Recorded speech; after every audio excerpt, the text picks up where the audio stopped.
Hi friends, அனைவருக்கும் வணக்கம். விவேகானந்தர் இந்தியாவில் எந்த நகரத்தில் பிறந்தார்? A Kolkata, B Chennai, C Mumbai, D Bangalore.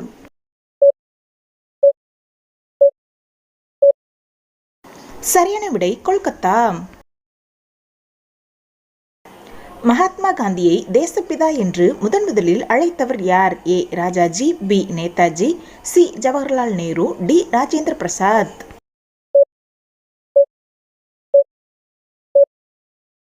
சரியான விடை நேதாஜி சுபாஷ் சந்திரபோஸ் அவர்கள்.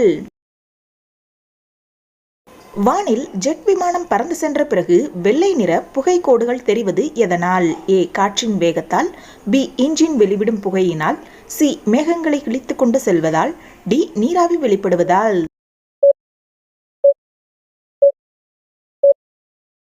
சரியான விடை நீராவி வெளிப்படுவதால்.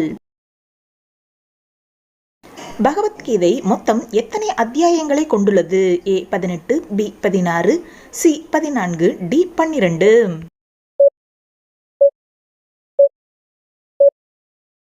சரியான விடை 18. 50 நாட்களுக்கு ஒரு முறை மாதவிடாயாகும் பெண்களுக்கு எத்தனை நாட்களில் குழந்தை பிறக்கிறது? ஏ 280 நாட்களில், பி 300 நாட்களில், சி 320 நாட்களில், டி 360 நாட்களில்.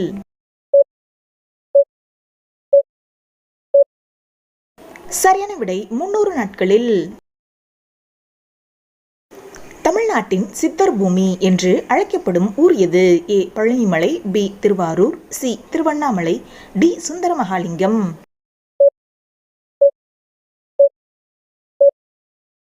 சரியான விடை திருவண்ணாமலை.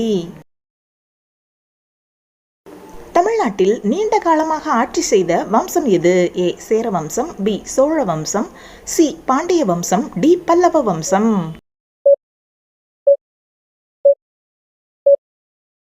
சரியான விடை சோழ வம்சம். வாஸ்து சாஸ்திரத்தின்படி வீட்டில் கடிகாரத்தை எந்த திசையில் மாட்ட வேண்டும்? ஏ வடக்கு, பி கிழக்கு, சி தெற்கு, டி மேற்கு.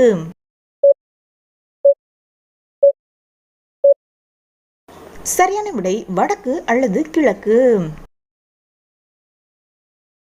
காட்டு சேவலை தேசிய பறவையாக கொண்டுள்ள நாடு எது? A India, B Ilangai, C Israel, D Thailand.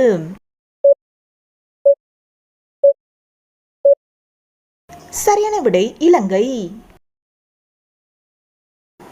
ஆண்கள் கூல் லிப் பயன்படுத்தினால் உடலில் என்ன நடக்கும்? ஏ மன அழுத்தம் குறையும், பி நினைவுத்திறன் அதிகரிக்கும், சி புற்றுநோய் வரும், டி ஆண்மை குறையும்.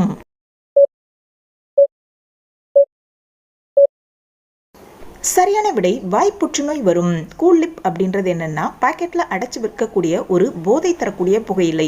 இந்த கூல் லிப்பை இப்ப சின்னவங்கள்ல இருந்து பெரியவங்க வரைக்கும் போதைக்காக பயன்படுத்துறாங்க.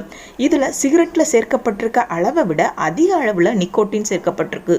இதுதான் அந்த கூல் லிப்பை போதைக்கு அடிமையாக்குது. கூல் லிப் தயாரிக்கிறதுக்கு என்னென்ன பொருட்கள்லாம் பயன்படுத்துறாங்கன்னா புகையிலை, கரிப்பட்டை, ஏலக்காய், இதனோட பல கெமிக்கல் மூலக்கூறுகள் சேர்க்கிறாங்க. முதல்ல கார்பன் மோனாக்சைடு. இது கொடிய நச்சுத்தன்மை காரணமாக மனுஷங்களையும் விலங்குகளையும் கடுமையாக பாதிக்கக்கூடியது. இரண்டாவது பென்சின். இந்த பென்சின் தான் புற்றுநோயை தூண்டக்கூடிய தன்மை கொண்டது. மூணாவது அமோனியா. இந்த அமோனியா நச்சுத்தன்மையும் அரிப்புத்தன்மையும் கொண்ட ஒரு வகையான கடும் நாற்றம் கொண்டது. நாலாவது ஆர்சனிக். இந்த ஆர்சனிக் பூச்சிக்கொல்லிகள் மற்றும் களைக்கொல்லிகள் போன்றவற்றில் தயாரிக்க பயன்படுத்தப்படுது. நச்சுத்தன்மை மற்றும் நோய் பதிவிற்கான ஐக்கிய அமெரிக்க நிறுவனம் 2001ஆம் ஆண்டுல தீங்கிழைக்கும் பொருட்களுக்கான முன்னுரிமை பட்டியல்ல இந்த ஆர்சனிக்க தனது தளத்துல முதலிடத்துல பட்டியலிட்டு இருக்குது. ஐந்தாவது ஃபார்மலின். 2011ஆம் ஆண்டுல அமெரிக்க தேசிய நச்சுயியல் திட்டமானது ஃபார்மலினை மனித உயிர் செல்கள்ல புற்றுநோயை விளைவிக்கக்கூடிய காரணியாவே அறிவிச்சிருக்குது. ஆறாவது நிக்கோட்டின். இந்த நிக்கோட்டின் ஒரு தாவர உண்ணி எதிர்ப்பு வேதிப்பொருள். இதனால நிக்கோட்டினை பூச்சிக்கொல்லிகள்ல பயன்படுத்துறாங்க. இதைத்தான் இந்த புகையிலையிலையும் பயன்படுத்துறாங்க. இந்த கூல் லிப்புக்கு ஏன் மனிதர்கள் அடிமையாகிறாங்கன்னா, நம்ம ஒரு இசையை கேட்டுட்டு இருக்கும் போதோ இல்லைன்னா பரவச நிலையில இருக்கும் போதோ நம்ம மூளையில டோபமைன் அப்படின்ற ஒரு மகிழ்ச்சி ஹார்மோன் சுரக்கும். இந்த டோபமைன் எப்போதுமே சுரந்துட்டு இருக்காது. சிறிது நேரம் மட்டும்தான் இந்த ஹார்மோன் வேலை செய்யுது. கூல் லிப் பழக்கம் இருக்கிறவங்களுக்கு இந்த ஹார்மோன் வந்து அதிக அளவில் சுரந்துக்கிட்டே இருக்கிறனால தான் அந்த பொருளை மீண்டும் மீண்டும் உபயோகிக்கணும் அப்படின்ற எண்ணம் வந்து அவர்களுக்கு அதிக அளவில் வருது. மேலும் இந்த கூல் லிப் பயன்படுத்துறதுனால வரக்கூடிய பாதிப்புகள்லாம் என்னன்னு பார்த்தோம்னா வாய் துர்நாற்றம், முக்கியமா வாய் புற்றுநோய், வாய்ப்புண், வாயில வலி, இந்த மாதிரி பல பாதிப்புகள் ஏற்படுத்துது. இப்படி ஒரு உயிரியே கொள்ளக்கூடிய அளவுக்கு பாதிப்புகளை தரக்கூடிய இந்த கூல் லிப்பை ஆண்கள் பயன்படுத்துறத முழுவதுமா தவிர்க்கணும். முழுவதுமா தவிர்க்க முடியாதவங்க படிப்படியாவது குறைச்சிக்கிட்டே வந்து முழுவதுமா நிறுத்திடுறதா ரொம்பவே நல்லது. ஓகே ஃப்ரெண்ட்ஸ், இந்த வீடியோ உங்களுக்கு பயனுள்ள வகையில் இருந்துச்சுன்னா ஒரு லைக் பண்ணி சப்ஸ்கிரைப் பண்ணி வச்சுக்கோங்க. மற்றொரு வீடியோவில் சந்திப்போம். அதுவரைக்கும் அனைவருக்கும் நன்றி.